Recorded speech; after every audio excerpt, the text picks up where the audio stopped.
I mean, I think we're talking quite a bit about empowerment, right? Leadership empowers people to make decisions. And again, how's that going to go when you make one that maybe somebody above you wouldn't have necessarily chosen themselves, but it works out, or maybe it didn't work out and you learn more maybe if it didn't. But if we're hiring people because we think they're talented candidates and then we're training them to set them up for success, I mean, at some point they gotta leave the nest, and hopefully they feel prepared to do that, and they're encouraged and they're supported and all of that. Because if they're not, when they make decisions, they're not going to be interested in making more, down the road.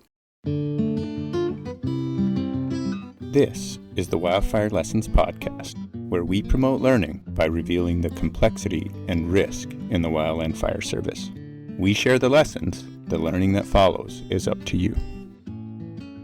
Hello, this is Travis Dotson from the Wildland Fire Lessons Learned Center, and in today's episode, there's a handful of us, Lessons Learned Center staff, and we discuss a series of incidents where firefighters find themselves needing to make some command decisions that they were not expecting to make. Some pretty surprising, unplanned leadership moments, which we recently highlighted in the summer 2024 issue of Two More Chains. Also would like to make sure that everybody knows that we're always looking for feedback, and you can do that by finding the About Us page on our website, lessons.wildfire.gov, and you can grab any of our emails there, send us a note, tell us what you think. Looking for stuff like the topics that we pick for Two More Chains, things you'd like to see there, things that you feel like we've done well on, or things that we could improve on. We're always looking for feedback, so shoot us a line, and I hope you enjoy this episode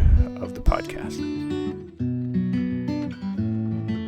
All right, welcome everybody to the Wildfire Lessons Podcast. This is Travis Dotson. I'm the analyst at the Wildland Fire Lessons Learned Center, and got a couple of folks here. We got Erik with us, who you've heard before, and then we also have Rebecca. We're super excited to have you with us, Rebecca. Give us a little intro, who you are, where you're coming to us from.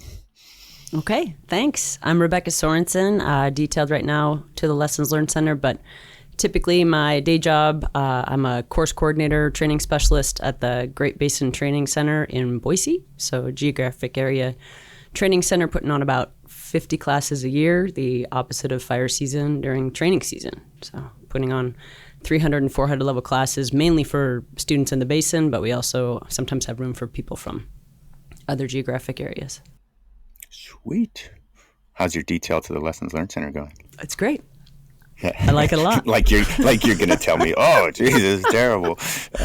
No, it really is great. Everyone should try this. It's a good time. Right on. We're just a little plug, Yeah. Come, send us a note. Yeah. Maybe you want to come help us out. We do cool stuff. Definitely. All you have to do is tolerate me. Erik. Yes. Thanks for being here. Absolutely. Yeah. Happy to be back on the microphone. Erik Apland. I'm the field operations specialist at the Lessons Learned Center. Sweet. What are we going to talk about today, Erik? Today we are talking about the summer 2024 issue of Two More Chains, which is about what happens when the boss ain't there. Ooh, when the boss ain't there. Well, some of the things that happen when the boss ain't there. Yeah, exactly. Not a full accounting. This isn't like this isn't just like recounting Hotshot Olympics, right? No. I don't think that although there's a lot of lessons around that topic, that's probably not exactly what we're talking about here. We're talking about another way I heard it put is unplanned leadership moments. Right? Situations where someone finds themselves in a scenario where they weren't expecting to be a decision maker, but circumstances just end up to where like action needs to be taken and decisions need to be made, and whether it doesn't matter how you got there, but there's all kinds of different scenarios that we can imagine, right? where that would be the case. And so why would we take this topic on? Like, what's the point? I think there are a lot of opportunities to learn from when this happens, when people aren't planning for it, aren't ready for it, and a big one being maybe start planning for it, thinking about it, right? If you're checked out in the back of a buggy or just following the engine in front of you, and then suddenly things change, how ready are you to engage and be an asset? So, yeah. Yeah, totally. I mean, it doesn't take much creativity to think about why it's important, right? And I think there's a depth, there's layers to it in the stuff we're talking today about in Two More Chains. This is really where I say paying attention, right? Like having your essay, your situation awareness kind of spooled up to a level beyond your normal position ops, like, right? If you even if you just know where you are on the map. Yes. Yeah. Right? Like that helps when it all goes down. Because there's plenty of people that have no idea of where they even are on the map. Yeah. Right? And they're not going to be a whole lot of help when all of a sudden they're trying to call on the radio and give a location for a medical incident. Right. One of those things that I think that you need to think about, whether it's a specific, really crazy thing that happens on fire, or if it's much more long-term planning for the future, is what is the climate of leadership and trust within an organization, and are those people being promoted to make decisions that are kind of outside of their general scope of their duties? Because that can come in handy when something crazy happens, but it can also come in handy in developing people for the future. They really are hand in hand. It's just kind of at different time scales, I think. Yeah, for sure. Depth, and then climate. You mentioned that word, and that man, the command climate is what's going to dictate, right? If when the moment comes, if you're afraid to make the wrong decision, right? Like that. And maybe we all are, in that moment, we've got that little bit of just, trepidation because it's hard. But if on top of that, that, oh man, if I do this wrong, like my boss is going to chew me out and there's going to be consequences, you know what I mean? Like that level of versus like, hey, my experience so far has led me to believe, and all of this is unconscious, right? In the moment. But everything so far has led me to believe that I'm going to be supported because people in my organization do the best they can with the information they have. And we deal with the outcome after that. And we try to understand how it is that we got there, right? That whole climate, that is what you are building right now before the bad thing happens, or before the scary thing happens, or before the good thing happens. Right. Yeah. Right. So yeah, that's something that you don't know it. You're not conscious of it. It'd be good if you were conscious of it, but you're working on that right now. Whether you're thinking about it or not, you are contributing to the climate, especially if you have, if your level of influence is higher than others. You are creating the climate right now that is either going to support or not support those folks in those tough spots. But I think we're talking quite a bit about empowerment, right? Leadership empowers people to make decisions. And again, how's that going to go when you make one that maybe somebody above you wouldn't have necessarily chosen themselves, but it works out, or maybe it didn't work out and you learn more maybe if it didn't. But if we're hiring people because we think they're talented candidates, and then we're training them to set them up for success, at some point they gotta leave the nest, and hopefully they feel prepared to do that, and they're encouraged and they're supported and all of that. Because if they're not, when they make decisions, they're not going to be interested in making more, down the road. It's tough. Of course, everybody's a trainee, and you come up through this system and you hope you know what you're doing, and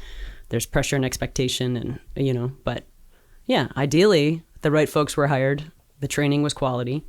I'm going to go back to training in my day job, but and then yeah, the outcomes should be pretty positive. Of course, unforeseen events come up all the time, but Yeah. And in Wildland Fire, again, I'm always saying, man, we are fortunate. We literally have curriculum for this stuff, the L curriculum, Yeah. right? Like we teach leadership from day one. And not every profession has that. Right. They save leadership for your first supervisory position. That's when they start talking these concepts, and we get it from day one. It wasn't always the case, and I'm not going to tell old guy stories. Well, I probably will, but I intentionally try to avoid that. We also have these other venues, right? Staff rides, where so much of this stuff gets discussed and broke. And then we have AARs where we're supposed to go through these things. We have facilitated learning analysis, and then we have the Wildland Fire Lessons Learned Center, you know what I mean? In terms of a supportive system to build this stuff up, like, man, we're fortunate, and we should contribute to it and receive from it as well, take from it that whole system. And so, right on, let's jump in. 2 more chains, summer 2024. What's the first one we're going to talk about? The first one here, this is the Elkhorn Fire, Elkhorn, like antler, which was in July of 2023. It's one that we talked about in a previous 2 More Chains as well, briefly, as your highlight for 2023. It is a quite remarkable story. So just briefly, I'll go through some of the narrative of what happened here. I don't want to get too deep into the weeds, but so this is a fire. Again, it was at the end of July 2023, so last fire season. It's along the main salmon. And down along the river, there's numerous ranches as you go up the river, ranches, resorts, those kinds of things. And so they're doing basically structure protection with a hand crew, fire module, and a bunch of smoke jumpers. And while this is going on, there's one day, the 30th, that in the afternoon, the wind just starts to come up, fire starts spotting, and it just starts moving.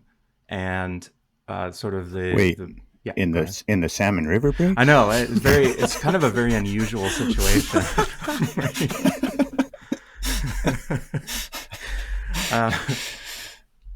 So in this case, the firefighter type 1 off of the Wildland Fire module, she gets into a jet boat and goes up river to stop any rafters that are coming down, because the river's still open, for recreationists, people floating the river.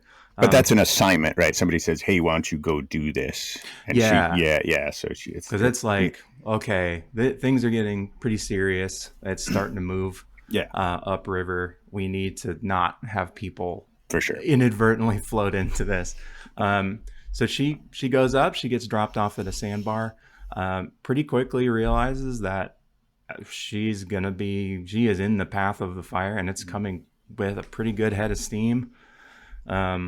And as she's starting to figure out what she's going to do, maybe scratching out a little area she might have to deploy, and it actually starts preparing for a little firing operation around herself.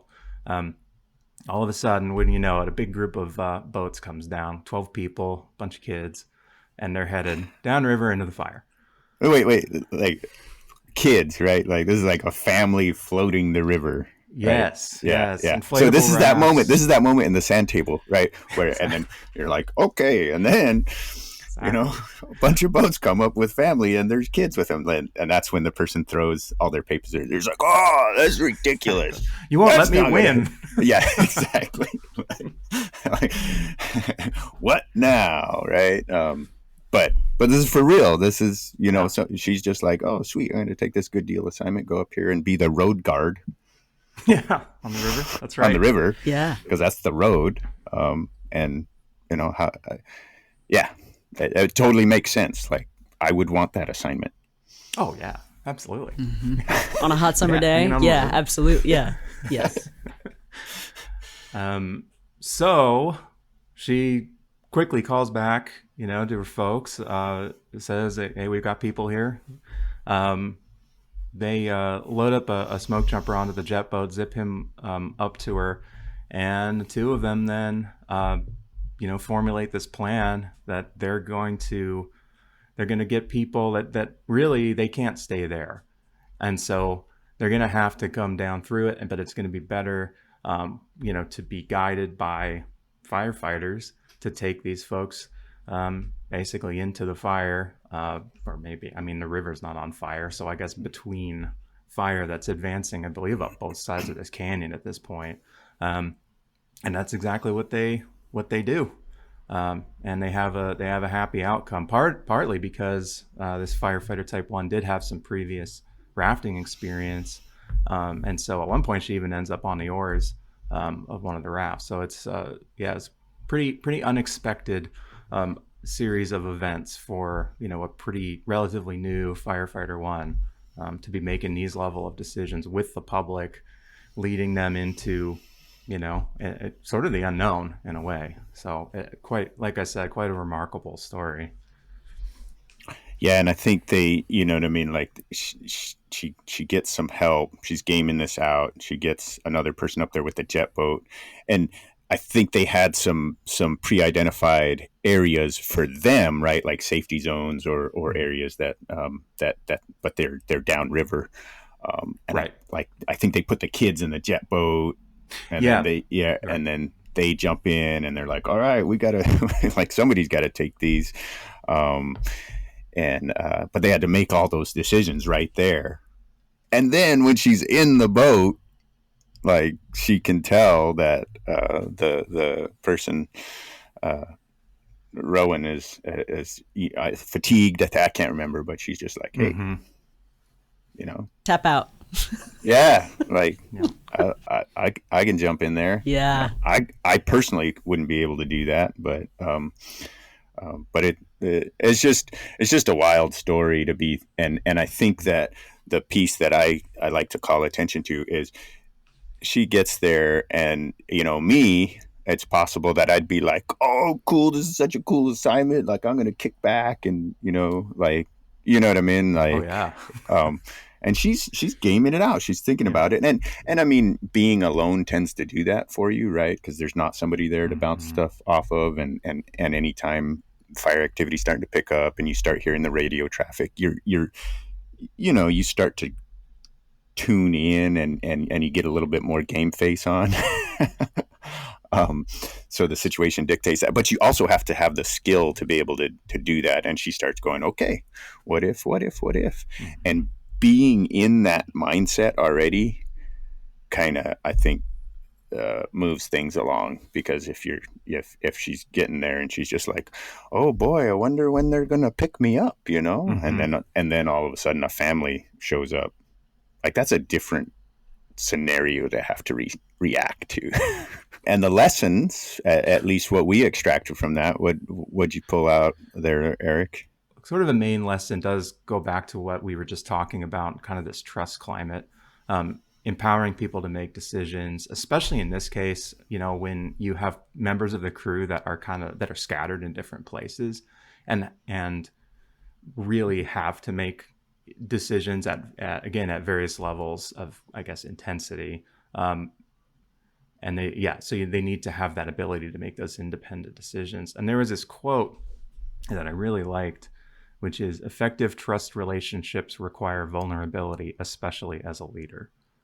And I really like that. And I think there's a lot of truth to that, in that if you have a more authoritarian leadership style, that can be a reflection of people who are unwilling to be vulnerable and who have to have control themselves. And ultimately, that is not probably a climate where people are going to feel empowered to make decisions.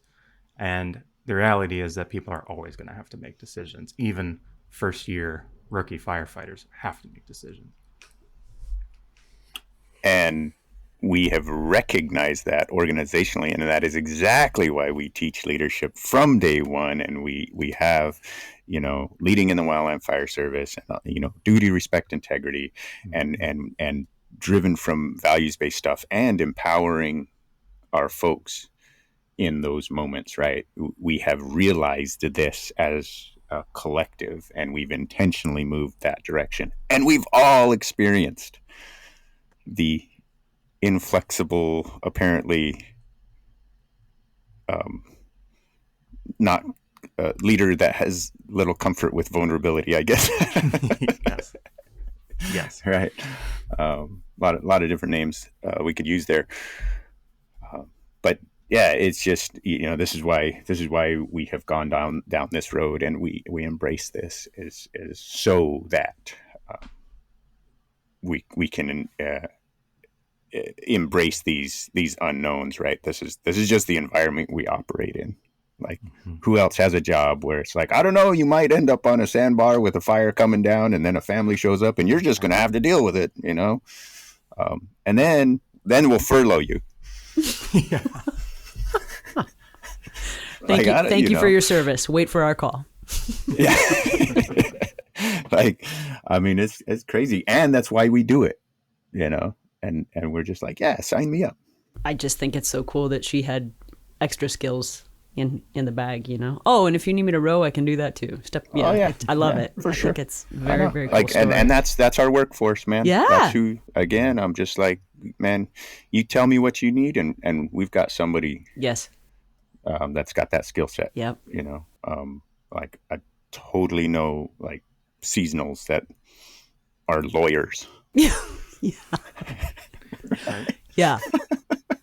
Less and less, it feels like. I don't know. Maybe that's more old guy talk, but our diversity is our power. Yeah, absolutely. Mm-hmm.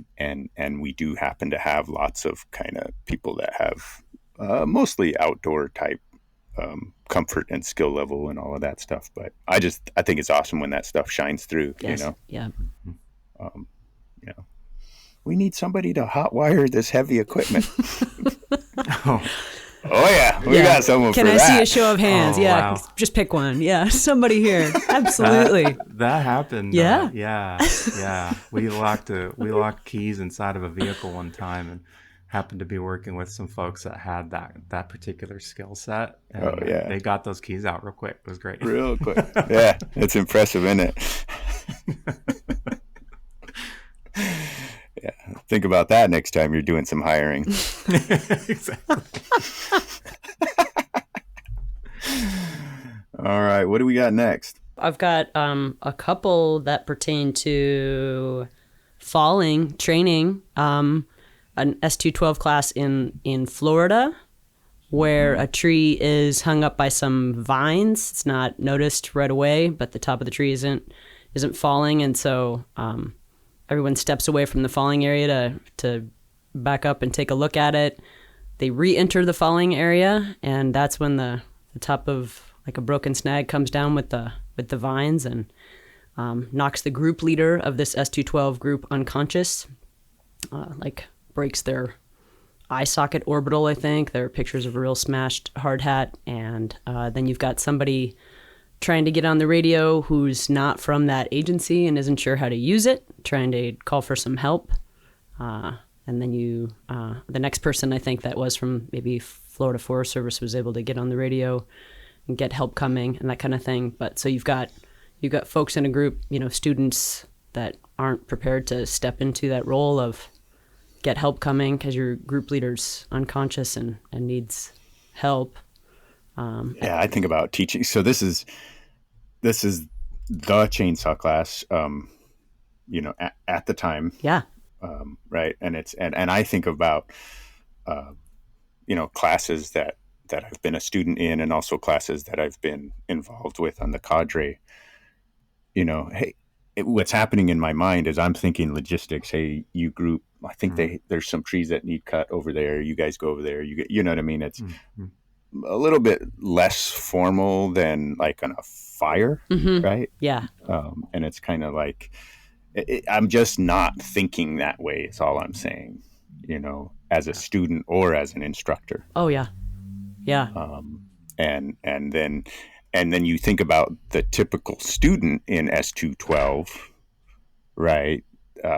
That is likely or potentially not a bunch of people that are seasoned radio, comfort level or whatever. Oh yeah, it's going to be early in your career. Yeah. Yes, exactly. And then it's crazy because you're just kind of like you might be in a group with people you don't know, right? And now the leader, the instructor, is unconscious, and something needs to be done. Mm-hmm. And I guarantee you there was students looking at each other like. You'd almost wonder if that's a scenario, right? Like, wait a minute. Yeah. They're messing with us now. This can't be happening. Except for the fact that this giant tree limb just came. Oh yeah, it'd be hard to it'd be hard to simulate that for sure. Yeah, you're just like, wow, maybe it was a simulation gone wrong, Yep. But yeah, I mean, it's another one of those things. But they took some action, right? Somebody got on the radio. Yep. Yeah. Got help coming. And however that happens, right? I guess we know enough to make that happen, and I think a lot more so now. So yeah, it's just one of those wild scenarios, and I tend to highlight that one fairly regularly about like you were saying earlier, Eric, like, hey man, crazy stuff happens, and then I think some real concrete lessons, especially for course coordinators or people, involved with training. There's a real specific thing. When hosting a class, have a plan in place for accidents involving instructors. Yeah, and I think that last part, instructors, is key, because I think a lot of places have plans in place for students. Yeah. Oh, the instructor has the plan. If you lose the instructor, you lose the plan. That was it, Yeah. Yeah, exactly. Yeah. And that's that next level of thing. And remember, going back to earlier, like, do those students even know where they are on the map? Right. Yep. When they go to, and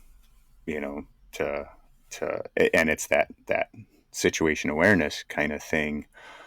And when you're briefing, consider that, right? Like, I think of that as an instructor.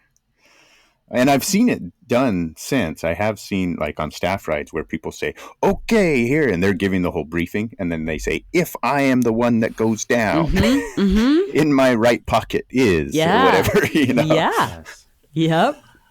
And so I think those lessons are out there, but from just dialed in operators, and then also from stuff like this. All right. I'm going to jump in and I'm going to talk about the Canyon 66 prescribed fire vehicle accident. And I like this one because it involves a fire effects monitor, right? Like, man, I loved fire effects. I loved that job because I was not responsible for very much, and it definitely wasn't responsible for other people. The best part. Apparently, I am a lazy firefighter, so I'm just like, I avoid leadership at all costs, or something like that, or that's what it makes me sound like. Well, I'd be kicking off at the sandbar, and then and I love FEMO because I only have to interact with fire. Yeah, exactly. It's the humans that make me mad. But anyway, I enjoy the position. And in this instance, right, the FEMO on a prescribed fire is driving the truck. And if I can paint this picture, I'm gonna test my abilities here. So FEMO's driving the truck on a mid-slope road, and out the driver's side is the downslope portion, and that's the unit. That's what's burning, right? And so out the passenger is the uphill portion, and they're driving, and it's smoky. It's, there's some heavies that are burning right outside the driver's door, and they've got UTVs, I think, following behind them. Mm-hmm. And so the driver, the FEMO, is, like we all are, just kind of like, man, I don't want to inconvenience anybody else, and I don't want that to make them eat all the smoke. So they're trying to keep driving, right? But it's so smoky that you can't see anymore. And you're inching along, and oh man, I do not like that feeling. I don't like moving a vehicle when I can't see. And I've read multiple reports now of people in these scenarios, right? And gosh, it's a hard thing. But they keep driving, partly because of that worry. Can feel the heat, and then start to feel the driver's side kind of start to dip.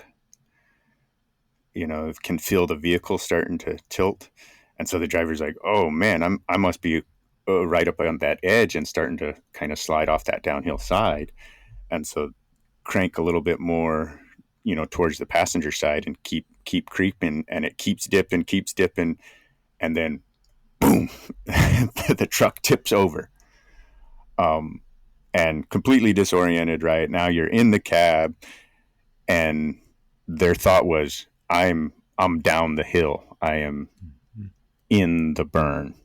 And this is the crazy part, right? They had recently responded to a handful of car fires and had watched these vehicles ignite and burn rather quickly. Right? So that's the slide, Right. Remember, you showed up as the FEMO. Right. Hey, cool. I'm going to record some fire, some flame lengths, right?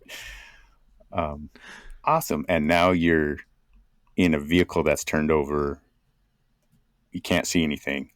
And so they call in like their own medical, right?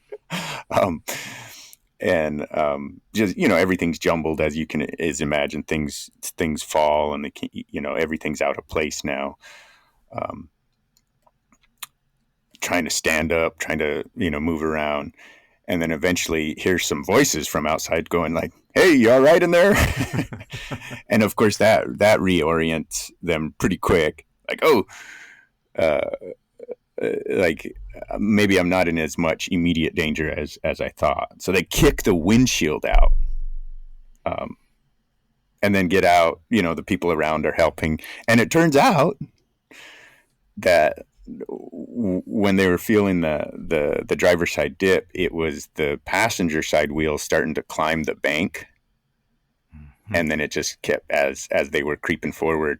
That passenger wheel just kept going up the bank and eventually tipped over. And so they were actually, they're like, "Man, I was so confused when I got out and actually looked at it. Like, that is not what was happening in my mind, that I was in the middle of the road. Truck tipped over in the middle of the road, and it was just really smoky," which was fantastic from a outcome, right? The reality of it. But I can only imagine inside of that cab how different that felt. And then to have to be able to all right, I got to do something here. I gotta call and explain again, where are you on the map?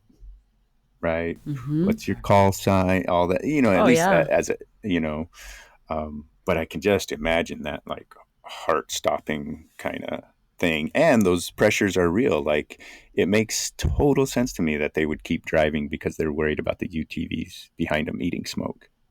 Yeah, absolutely. And I think, too, like you said, this was the best sort of outcome with these series of facts, I guess, that actually happened. But, you wouldn't necessarily expect, if it's that smoky and you've just rolled off the road, those UTVs might just go by, right? Because they probably didn't even see it happen. They wouldn't have seen it happen. So it's a very difficult kind of situation when your mental map of sort of the scenario you are in is completely different than the reality of where you are.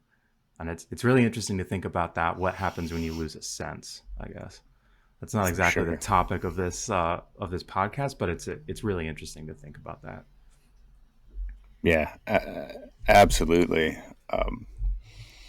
And that, I mean, driving's it's crazy. And some of the places that we find ourselves in vehicles, And we see it in reports all the time, right? Oh, yeah. It's like, you know, trying to drive away from heat is that's hard Yeah. and scary, and the consequences are pretty severe. We've definitely seen outcomes that were not good like this. We've definitely seen fatal Yes. outcomes with not too different of a scenario. Right. Absolutely. Yeah, Rebecca, you got any? What did that report make you think of? Oh, I just think it would be such a strange moment to, have people outside the vehicle saying, "Just come on out. The truck's not on fire. You're on the Yeah. road. It's safe. It's okay." Because I'm sure, yeah, your level of adrenaline and panic.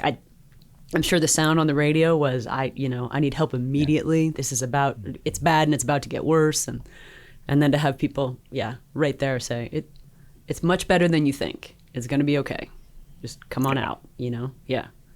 Yeah. But I bet you and have the power to kick out a windshield in that moment because you were pretty amped. So, oh man, yeah. yeah. I always think of that too. Like, when are you going to get that chance again? Exactly. I remember like going through actually a site visit of an entrapment, and it involved trying to light an escape fire, and people were kind of like, "Oh, what would you have done? What would you have done?"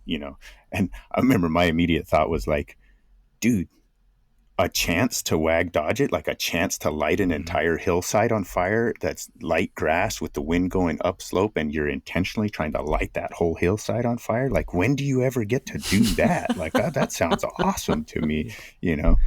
Again, more reasons not to hire Dotson. Is like, he's looking for a chance to light a whole hillside on fire with no containment lines, and then he's just gonna, like, he's lazy, wants to only deal with fire and not humans. Like, yeah, really making the case for myself. But anyway, it's just like, yeah, kicking that windshield out. And then I also think it's important to, if you are on the other side, right? If you're the person standing in the road going, geez, I wonder why they're feeling like it's so urgent, be a compassionate Right. responder. Oh, yeah. Right. Yeah. Like, hey man, they're in be thinking of that. What does it feel like and look like to them? We have the benefit of standing on the road going, huh, yeah, look at that. My truck's on its side in the middle of the road. Yeah. So anyway, just another one of those wild events, and good to think about some of that stuff. And I just think of like, oh man, what would it be like to call in my own medical? Yeah. Like, who knows what the scenario is where you need to call in yourself? I know we've had it happen with division supervisors, whether they got hurt or they're entrapped and they need to, we've definitely had that multiple times. And the minute you're a single resource boss, well, obviously, before, if you're a FEMO, right, there's that scenario. But man, calling in your own emergency scenario is something that's probably worth thinking about and gaming out. All right, Eric, you got another one for us? Yeah, the Brewer fire, which I don't know how many folks would have heard of. Definitely, this is an old timer type fire. This was back in the summer of 1988. Big fire season in the Northern Rockies, and into the plains out there and all that. This is the year that Yellowstone burned. Montana had a massive season. Mega fires like that we would recognize now as being large fires, 250,000 acres. Yellowstone was 1.5 million. So big fires. Wyoming hotshots, they get assigned to the Brewer fire, which is over by the North Dakota border in Montana on the Custer National Forest. And, again, one of those typical type of events. Well, their superintendent gets grabbed to be a division, and so now the next in line is running the crew, and sort of everyone sort of moves up a little bit, right? And they're on day 3. They're actually they're on nights, so and they're just doing some line improvement, working with the dozer. Things are pretty good. Fire behavior is pretty benign, what you'd expect maybe at nighttime. And then 9 o'clock, 2100 comes around, and the crew captain tells the crew he wants everyone to stop working. He wants the saws to shut down, and because he wants to listen to what's going on. I remember hearing this story a long time ago, and this was what really drew me in, like that kind of presence of mind, and to give that order to say, stop, we're going to listen and figure out what the heck's going on. Because I feel in my gut, maybe I feel a change. And right around that time, trees start torching more. The embers, which had been getting just sucked into the fire, now they're falling outside of the fire line. And so the crew captain, he lines them out, and they go down an escape route that he had previously flagged out to a meadow. Gives the crew to a squad boss now, so we're moving down another like level in the chain of command, because he's going to go and look at the fire, see what it's doing, see how much time they have, kind of be their lookout, right, as the crew is there in this meadow. And the last thing he says before he takes off to go observe the fire is start preparing shelter deployment, little areas, right, which is a pretty scary situation to be in. Yeah. Recognizing that, he had flagged this as a quote unquote safety zone, maybe, but recognize that it was not a true safety zone, probably. So they start doing that, but they realize there's more fuel than they thought. The Sawyers don't really have a good grubbing tool, right? So they're not really able to make their deployment site. So the squatty says, we're going to move a little bit. We're going to relocate up here. There's a road bed. Maybe it's a little bit better. There's less digging. So fire front comes in, the forest edge there starts to go. Crew captain shows up again, and as he's showing up, that's when the squatty is saying, like, he's going to break the ice, set the example. He gets in his fire shelter first. They all get into their shelters, and they all survive. There are some burn injuries. I think one that was a relatively serious burn injury, but ultimately, it was actually pretty remarkably good outcome, I would say, based on like some really solid and timely decision making for the scenario that they're in, right? Yeah, it's just like, man, that is salty. I think about being that squad leader, and my supervisor told me, hang out right here, right? And I go, I think we're gonna go over here.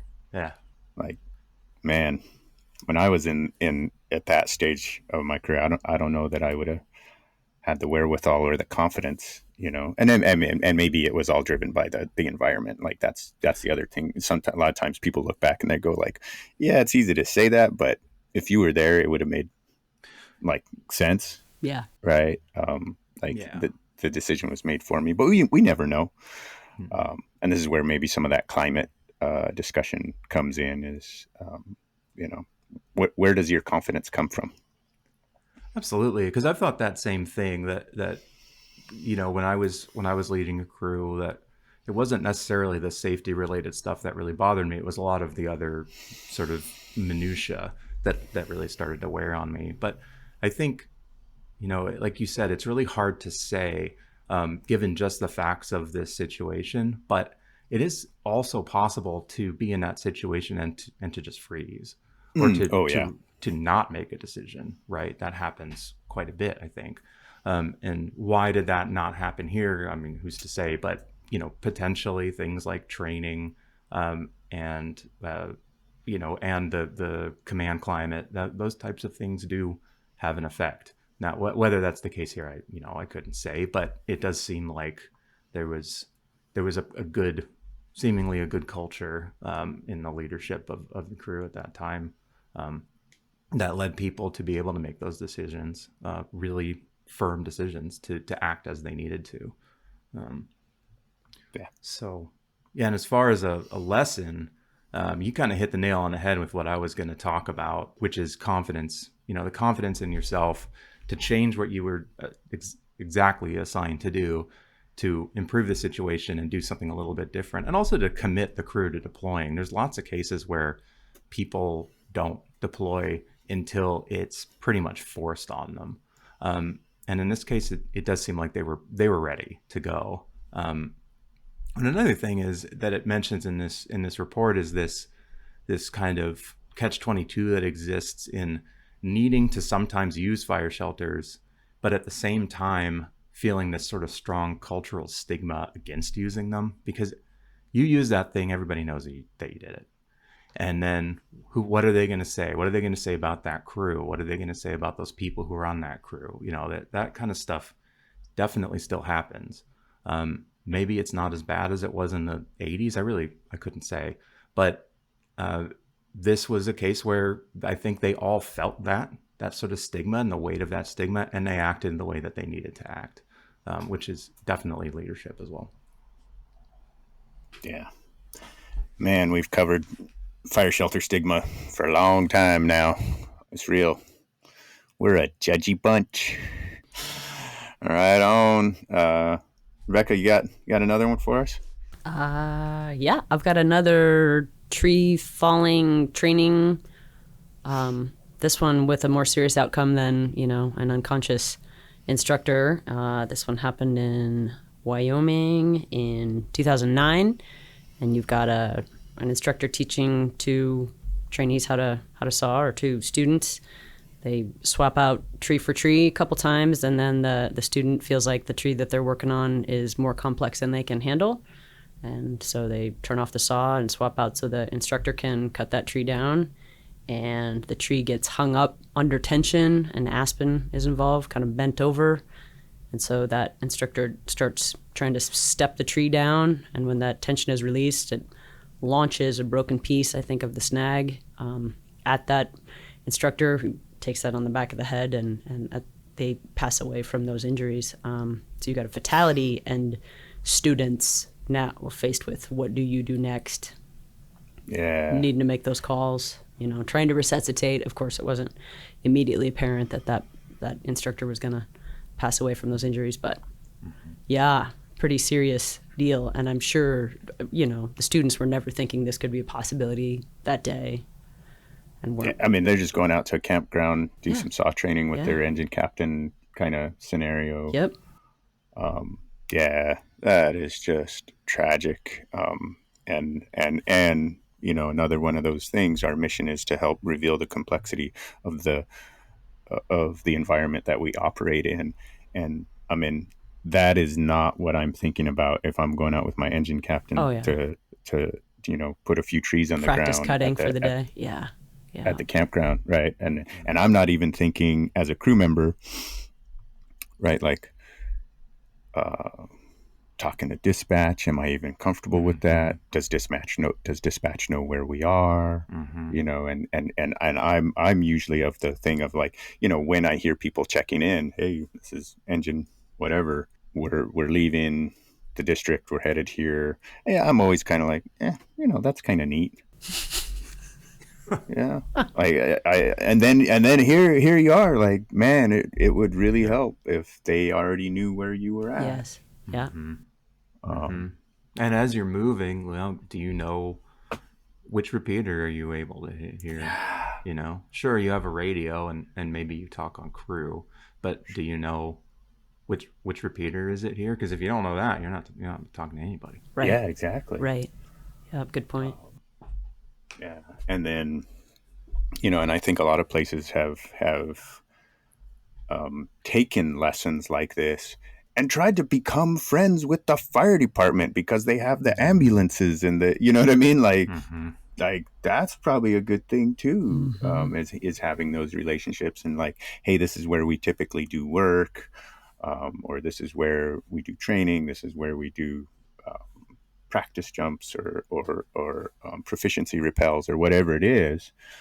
Like, it'd be good if those ambulances had those places in their kind of picture of response. That's a really good point. I hadn't thought about that. Like, your local first responders that you may need to rely on. It'd be good to, introduce yourself and talk about where you might need them someday. One of the top lessons that we get is be nice, make friends with people. Yeah. You know what I mean? Like, the more people you have on your team, the better things are, right? Whether it's initially on an assignment or whether it's just in general. If you're always talking smack about the Type 2 crews, you know what I mean, and you have that thing, they might be the ones that are going to help you out. Mm-hmm. Yep. That's right. And or the ones that are going to need to notify, or all. It's just, man, be nice. Mm-hmm. Yes, I understand that I need that lesson just as much as anybody. But like that, and then communicate, right? And this is just one of those things. Like it's just a tragic scenario, and our community operates in an environment where we encounter tragic scenarios. Mm-hmm. And the point is it's one of those things you can't really prepare for it, but you can think about it, and you can put some pieces in place that are gonna be really helpful in the bad moment. Right. Right. And I think, like you were talking about, this is sort of the last thing you would expect, or the last thing maybe you're thinking about if you're the one who's going out to get evaluated, and you need to cut a few trees and have somebody watch you. I mean, when I was thinking about the last time I was in that situation, like, number one, the thing that I was worried about the most was making a mistake, and somebody right there watching me make a mistake, and knowing that person was saying, "Oh no, don't do that. Oh no, don't do that," and just watching this disaster unfold as I mess up this tree. But the reality is that's not the worst thing that can happen, right? Not at all. Yeah. And I don't know if that's, in a way, I actually find that to be helpful, to think about it that way, to think like, well, if you do it, like, try to focus on doing something safely, knowing that the worst thing out here is not you being embarrassed. Right. Right. Yeah. Yeah, absolutely. Jumping in there and doing that stuff. And then also knowing, thinking of that, like you're saying, that worst case, really embracing that, or acknowledging that worst case scenario. And then as soon as you think about it, then it allows you to put a few things in place, right? Yes, exactly. It's like, as soon as somebody says, "Hey, should we bring the trauma kit?" Mm-hmm. Like, nobody ever says no. Right. Well, I think sometimes that's not true. Sometimes the people are like, "No, we're good." I shouldn't say that, but as soon as it's raised, it all of a sudden everybody goes, "Well, mm-hmm. Probably." Yep. If we're asking the question, probably. Yep. So. Yep. And and I mean, what a good question to ask too. It reminds me, I was on a fire a long time ago, and really new into sort of my leadership journey, I suppose. And we just a small group of us, kind of digging some line. What we were doing didn't make a lot of sense, but we were doing it. And one of the firefighters, I think a first year firefighter, asked me, "Where's our safety zone?" And I kind of thought, well, there's a good question. And the whole operation changed at that point. And so, like, good for that person to ask that question. Yes. Yeah. Woke me up, There you go. Travis, isn't there some expression like that, like paramedics save lives and EMTs save paramedics? Like, wait, why didn't we, right? We skipped a step here. Something was supposed to happen. I don't understand. Yeah. Raise your hand. Yeah, that lesson shows up periodically as well. The next one I had is a similar thing. I mean, obviously drastically different outcome, but pretty wild. Like, the crews getting at the station, getting ready to do some PT, going to take on some fitness, right? Living right, and somebody like rolls up, civilian. It's so funny when we say civilian, right? Like we're not civilians. So, Joke, Q public shows up. Yeah, member of somebody that doesn't work for a federal agency walks up in clothes that look just like the clothes I wear, before I put on my green pants. But we call those a rando. Yeah, there you go. Rando shows up. Anyway, a member of the public walks up to the station and is like, "Hey, my hiking partner is hurt just down the road." All right. So even right there, right, you're getting ready to take on some fitness, and now you got to make a decision. We should probably go help. Dialed in engine captain lets dispatch know, hey, we're going to go help. Here's a scenario. This is where we're headed. And starts rolling down to go help out this member of the public. And they get down. It's kind of down in a hole, and they're anticipating some radio issues, partly because this is in their home area and they know this spot, and so they leave like a series of human repeaters, right? Like from the engine, and then one like at the top of the road, and then several others go down to help this injured hiker. Now, dispatch is doing their job. They've sent some resources headed that way, one of which is a helicopter. Again, they know this area. Helicopter's trying to get some eyes or whatever, and they suspect that rotor wash pushes a portion of a snag off a cliff. That snag comes down, bonks the two responders, and they end up in the drink, right? They're in the water, unconscious. And now you got, crew member sitting there. Both of the next levels of supervision are out in the water, and the people you came to help are just standing there looking like, whoa, wow. Like they're like, now there's 3 patients, Yeah. Right. And the one that was the most critical just became the least critical. Yeah, you are not the priority anymore. Like that's right. And yeah, you're right. The EMT, the person that was like, oh, cool, we have an EMT. They're unconscious, man. They're out. Yeah. Face down in a creek, right? A creek at the bottom of the drainage. Yeah. Yeah. Like, oh man. And now you got these radio kind of issues. Like, what do you, and I think they like tried to grab one of their radios, but it was in the water, so it wasn't working. And so now you got to call up the hill and be like, come help. Yeah. And the person at the top of the hill is like, why are you on the radio? Right. No, I don't.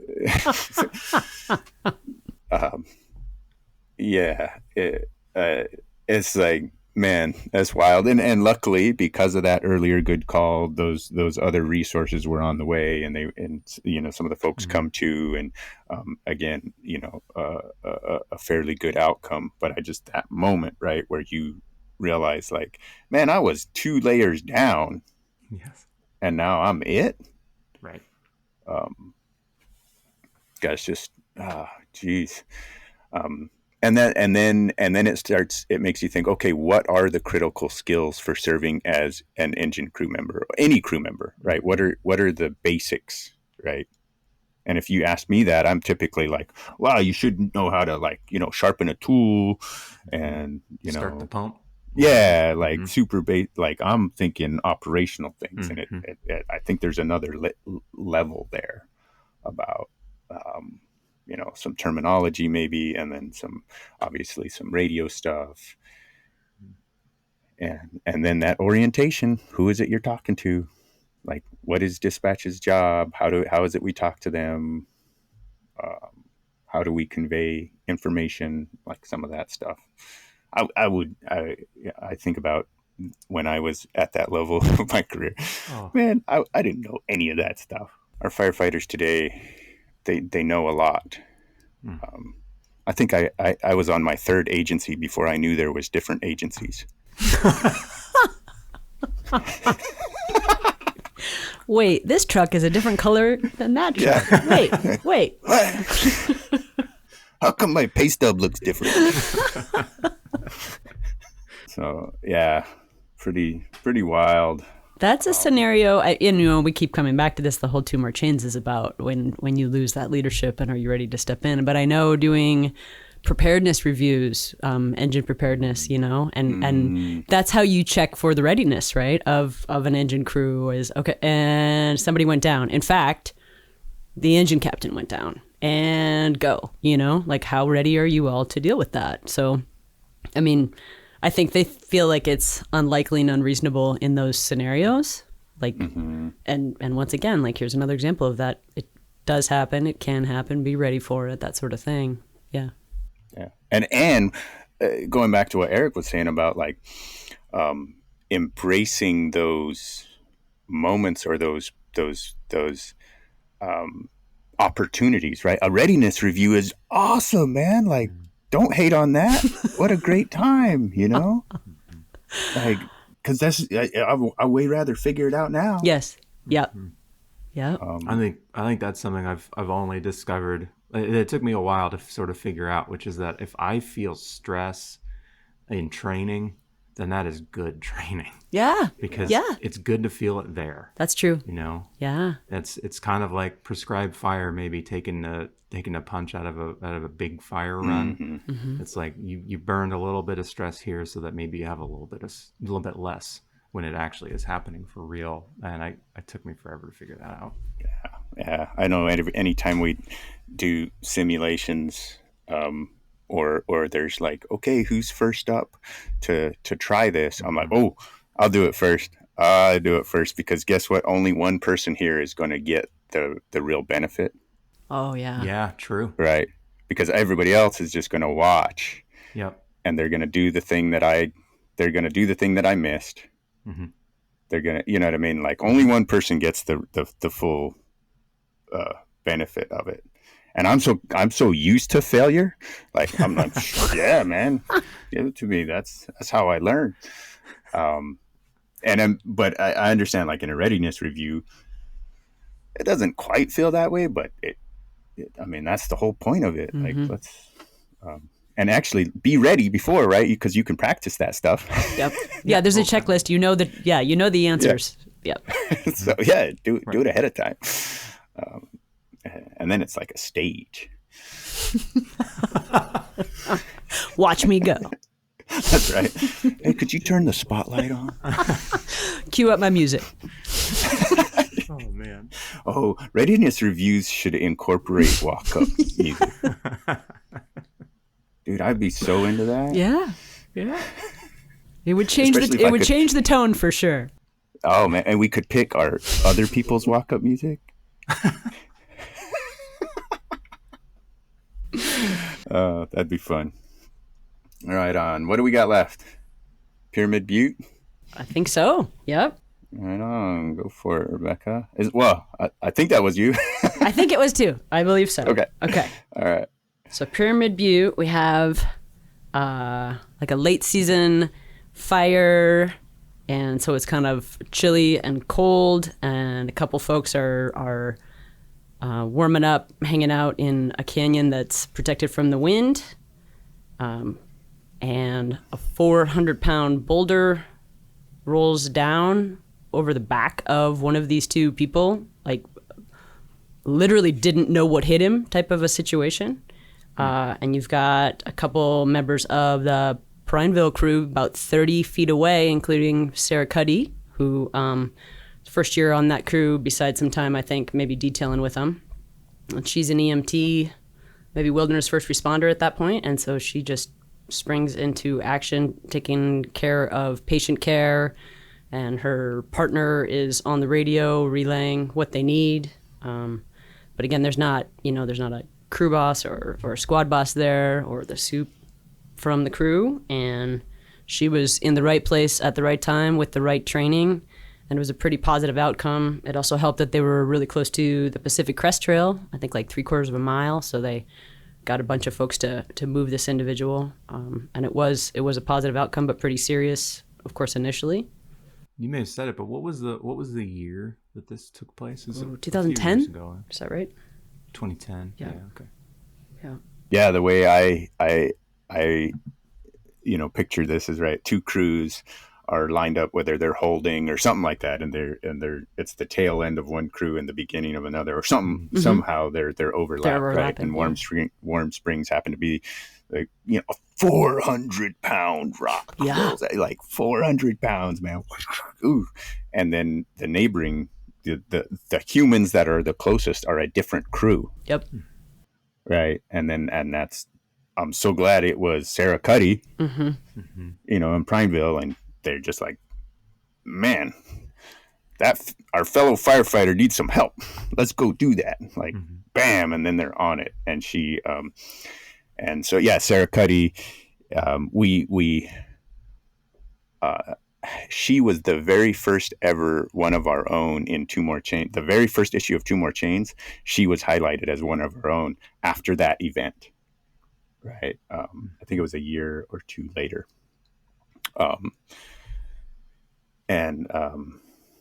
Maybe it wasn't even that. Maybe it was like, I don't know if it was the next season or if it was just right after that. But anyway, so, and it's just this super cool story of her jumping into action. She had become an EMT. She does all the right things. They get this guy out. And so recently we, like number one, Pyramid Butte, that's just an incredible story. And that's a facilitated learning analysis, I think, from that time, tells the whole thing. Great lessons in there. A lot of the stuff we've already talked about. But we, for this issue, went back and tracked Sarah Cuddy down, and she's not on fire anymore, but she's doing super cool stuff. And we interviewed her just about that specific experience, but then also what she's gone on to do, and then she had some great insights on leadership in general, and this whole idea of kind of unplanned leadership, because she went on to do super cool outdoor adventures and stuff like that. So that's really a plug on my end, just like, go read one of our own from Two More Chains. Like, you got everything from this podcast about the actual incidents that we cover, but the one of our own, man, there is some great insights from Sarah Cuddy in there, and I'll just plug in that. Did either of you have things specifically that you wanted to mention on that? I think it's great to hear her talk about leadership, talk about her time on a hotshot crew, how many different opportunities she got, how being an EMT on the crew provided her times when she was in charge, she was the leader, and that seemed to kind of elevate her when tactical decisions were being made. Also, she was respected, but by being engaged and being dialed, showing that and the opportunities that come from doing all of that. There was so much there. She talked about when it was time to leave fire, part of it was just looking for other challenges, but also there was a certain leadership style that was pretty prevalent at the time, and that was not her style, and she wasn't sure if there'd be a place for her, and I don't think she specifically goes into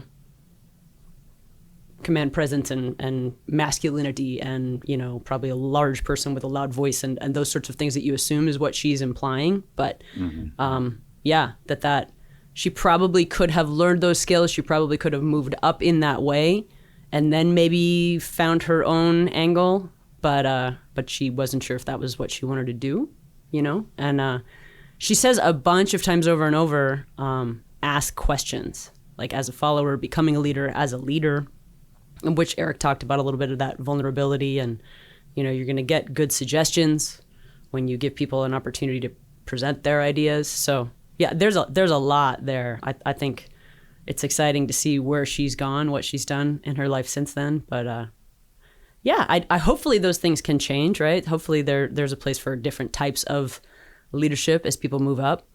But I know what she's talking about. I think we all know what she's talking about when she talks about a certain leadership style. Yeah, absolutely. And I think it's good to name some of those things, you know what I mean? Because there's a dominant kind of leadership caricature is what I would call it. Yeah. In fire, and it's barrel-chested sky god, right? Like, I mean, it's literally a caricature. Yeah. And there's that example that I reference quite a bit, but literally a crew will be standing there, an engine crew will be standing there, and there's a gal with the radio and like a CTR and like all the clues that this is the person in charge, right? And division will come up and talk to the tallest male and be like, so what I need you guys to do, and it's like, the engine captain has to be like, that's he's filling in, on his first ever fire assignment. Like, you can talk to me. Yeah. Yes. Like, what do you need here, pal? But I think that it's just that, and I think that in defense, people will go like, "Oh, honest mistake," and it's like, yes, and like it illustrates that, and then you take it one step further. That's just on the surface. Then it's like one step further is like, okay, what does leadership look like? And it looks like a lot of people pointing and going, "Well, damn it, I think,"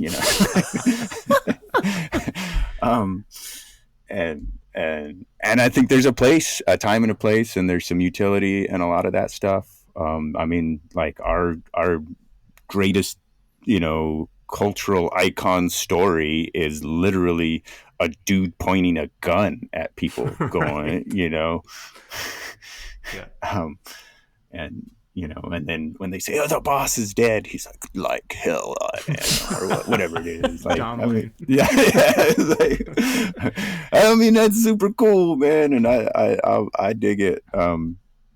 And there's a bunch of different ways to lead, and I think Sarah gets at that. Just like, man, I went someplace else and saw, hey, there's different ways to do it, and there's actually a path. And she kind of talks about that, like, sometimes you're just pulled towards something else because you see it, right? You see, you know what I mean? And it's not like, hey, it's not like I hate everything about fire and I need to get away from it. It's just like, oh, here's a different thing that I hadn't been exposed to, and it feels more inviting, right? Yep. And I think that's totally fair. And I wish we were that thing. More inviting, Yeah, more inviting. Like we were pulling people towards us because they see that, like, hey, man, there's a million ways to be. And I think, like, a lot of times fire doesn't tell you that. Fire doesn't tell you there's a million ways to be. Fire tells you there's one way to be in some instances, and it's getting better. So yeah, that's a great point, Rebecca. Like, man, read that article and see some of that stuff. Erik, do you have other pieces? I do. Just a couple of quick things. There's a quote in that interview where I believe she says that on the crew at that time, detailed conversations about medical incidents or IWIs were a part of every briefing. And I thought, wow, that's really great. I can't say that I've ever worked anywhere where that was true of every briefing. Definitely happened, of course, but to say, like, this is what would happen, this is who would do it, all that kind of stuff, to have that piece together. And like you mentioned before, like, not just on fires, but in training scenarios, on staff rides, really anything where these kinds of things can happen, to really talk through that. It sets you up for success. And then the other thing was that she mentions that leadership, she talks about leadership in the form of role modeling. So even if you're not in a position where you are the supervisor or whatever, that you can pretty much lead from anywhere. Oh, yeah. if you're acting as a role model for other people. And I'd never really necessarily thought about it that way, I don't think, until she talked about that. But you can always be that person on the crew that is just a downer all the time, and that's a form of role modeling too, right? But I think you can lead from any position, even if it just means like helping create a positive culture, or sort of making sure that things run a little bit more smoothly, because you're modeling from the, again, going back to, like, even from the first year, you can be a role model as a first year firefighter. Absolutely. And some of the best people that I've worked with were really new in their careers, and I was like, this person, I could give them anything and they'll do it, right? And then there's people who are not like that, obviously. Oh, let's hear about that. Like, I saw you looking straight at me, Erik, when you said that. No, but you are the example. Yeah. For something. Yes. Yeah. Yes. That's just the way it is. And I remember when I first realized that, it was terrifying. I was like, oh, shoot. Like, I've been here long enough that these people that just got here to the crew, they're literally looking at me for how to be. Mm-hmm. And I was like, that is a bad idea. But it's just the way the system works. Yep. You know, and you are the example. So be intentional about which example you are, right? Yes. Yeah. And then especially when you start getting titles,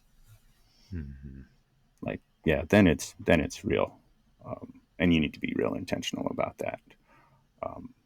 And you want to be the person that's dialed. You want the good assignment. Guess who they're going to give the good assignment to? Right. You know, how come I always have to carry the fivers? I wonder why. Maybe it's those big biceps, but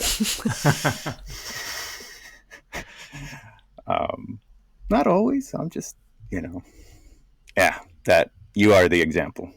So be a good one. Yeah. Be intentional. And it's in the classes. It's in the lessons. It's in all the stuff. It's in your everyday life. Well, there it is. That's all. 2 More Chains. The podcast version. Go check it out.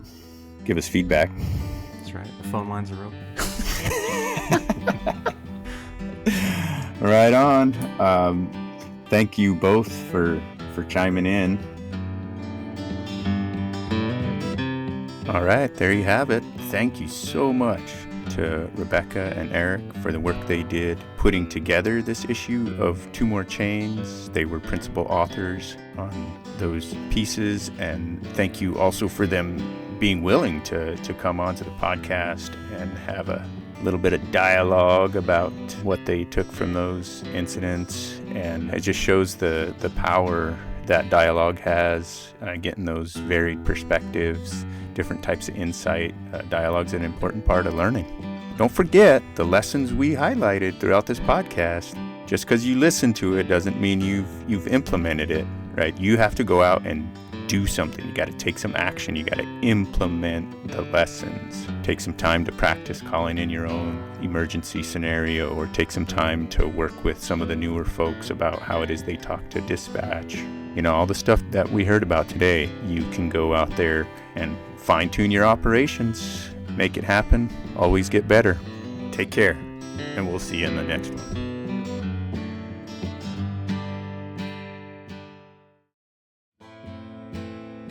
Thank you for listening to the Wildfire Lessons podcast. Don't forget to head on over to lessons.wildfire.gov to get all the latest information from the Wildland Fire Lessons Learned Center. You can subscribe to our email list and follow us on social media. Music is provided by second-generation smoke jumper Steve Baker, who always likes to keep one foot in the black. Thanks, Steve. Remember, we honor through learning.